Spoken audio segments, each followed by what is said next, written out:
लंका नगरी में रावण और मंदोदरी के पहले पुत्र का जन्म हुआ। जन्म के समय उसकी पहली गर्जना इतनी प्रचंड थी कि वह मेघों की गड़गड़ाहट जैसी लगी और उसका नाम रखा गया मेघनाद। समय के साथ वह तंत्र, मायावी युद्ध कला और दिव्य अस्त्र शस्त्रों में निपुण हो गया और रामायण काल में एक अद्वितीय योद्धा बना।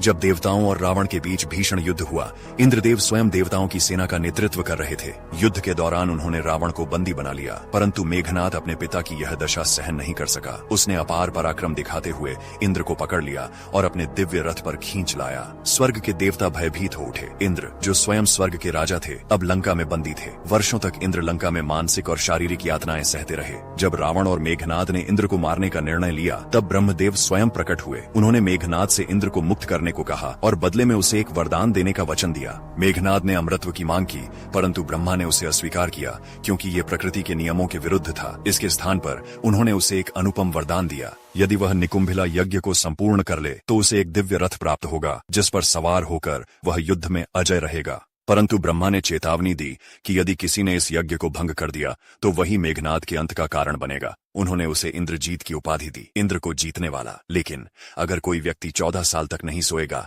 तो वो इंद्रजीत को मार सकेगा, जिस कारण लक्ष्मण उनका वध कर पाए।